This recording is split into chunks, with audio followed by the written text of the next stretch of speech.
विजयनगर के राजा कृष्णदेव राय के दरबार में कलाकारों का बड़ा सम्मान था। उनके दरबार में संगीतकारों, गीतकारों, कवियों और नर्तकों का तांता लगा रहता था। वो सभी दरबार में अपनी अपनी कला का प्रदर्शन करते थे और इसके बदले उन्हें पुरस्कार दिया जाता था।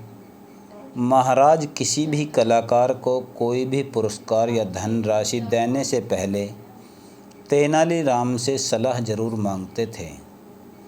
उन्हें यह पता था कि तेनालीराम बुद्धिमान तो हैं ही, साथ में उन्हें कला की भी अच्छी पहचान है।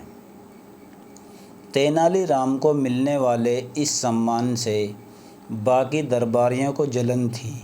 दरबारी चाहते थे कि राजा तेनालीराम पर विश्वास करना बंद कर दें। एक बार तेनालीराम दरबार में न आ सके। उनकी गैर मौजूदगी का फ़ायदा उठाते हुए दरबारियों ने राजा के कान भरने शुरू कर दिए। उन्होंने राजा से कहा, महाराज, तेनालीराम बहुत बेईमान आदमी हैं। जिस भी कलाकार को उसे पुरस्कार दिलाना होता है वो उससे पहले रिश्वत ले लेता है, इसलिए आप उसे इस विषय में सलाह लेना बंद कर दीजिए। 4-5 दिन तक तेनालीराम दरबार में नहीं आए तो दरबारियों ने फिर वही बात राजा से कही। सभी दरबारियों के बार बार कहने पर राजा को भी तेनालीराम पर शक हो गया। जब कुछ दिनों बाद तेनालीराम दरबार में उपस्थित हुए तो उन्हें महाराज कुछ उखड़े उखड़े दिखाई दिए। तेनालीराम ने देखा कि अब महाराज ने किसी को पुरस्कार देने से पहले उससे सलाह लेना बंद कर दिया है। यह देखकर तेनालीराम बहुत उदास हो गए। फिर एक दिन राजा के दरबार में एक गायन प्रतियोगिता का आयोजन किया गया। प्रतियोगिता ख़त्म होते ही तेनालीराम बोले, एक गायक के अलावा सबको इनाम मिलना चाहिए। लेकिन राजा ने तेनालीराम की बात टाल दी और बिल्कुल उल्टा व्यवहार किया। उन्होंने उस एक गायक को इनाम देकर बाकी सबको खाली हाथ लौटा दिया। तेनालीराम के लिए ये बहुत अपमानजनक बात थी। सभी दरबारी तेनालीराम का यह अपमान देखकर बहुत खुश हुए। कुछ दिनों बाद दरबार में एक बहुत ही सुरीला गायक अपनी कला का प्रदर्शन करने के लिए आया। राजा की आज्ञा पाकर उसने गाना शुरू किया। उसकी आवाज़ और सुर ताल बहुत मधुर थे। उस दिन उसने दरबार में एक से बढ़कर एक गीत गाए और पूरी राजसभा को भाव विभोर कर दिया।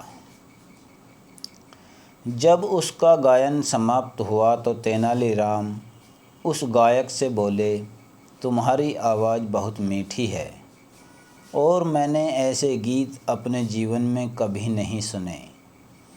इस प्रतिभा के लिए तुम्हें 15,000 स्वर्ण मुद्राएं जरूर मिलनी चाहिए।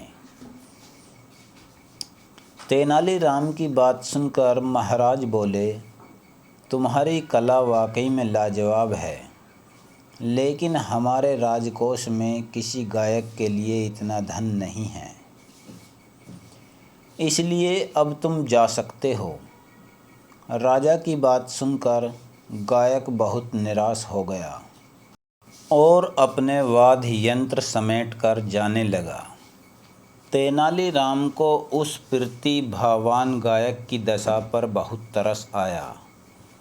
उन्होंने भरे दरबार में उस गायक को एक पोटली दे दी।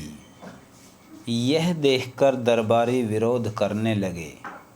सभी एक स्वर में बोले कि जब राजा ने गायक को कुछ नहीं दिया तो तेनालीराम कौन होता है खैरात बांटने वाला। राजा को भी तेनालीराम की इस हरकत पर बहुत गुस्सा आया। उन्होंने सेवकों को आदेश दिया कि गायक से वो पोटली छीनकर मेरे पास लाओ। सेवक पोटली लेकर राजा के पास आए। राजा ने उस पोटली को खोला तो उसमें मिट्टी का एक बर्तन था। मिट्टी का बर्तन देखकर राजा ने तेनालीराम से सवाल किया कि ये बर्तन तुम गायक को क्यों देना चाहते हो?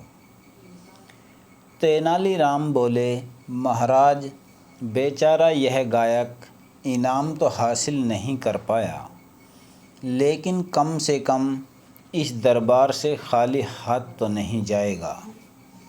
इस मिट्टी के बर्तन में वो तारीफ़ और वाहवाही भरकर ले जाएगा। तेनालीराम के मुंह से यह जवाब सुनकर राजा को उसकी दरियादिली और सच्चाई का ज्ञान हुआ। उनका गुस्सा गायब हो गया और राजा ने गायक को 15,000 स्वर्ण मुद्राएं इनाम में दे दी।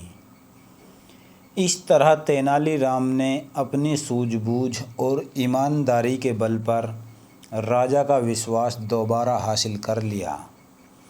वही तेनालीराम के विरोधी छोटा सा मुंह लेकर खड़े देखते रहे। कहानी से सीख।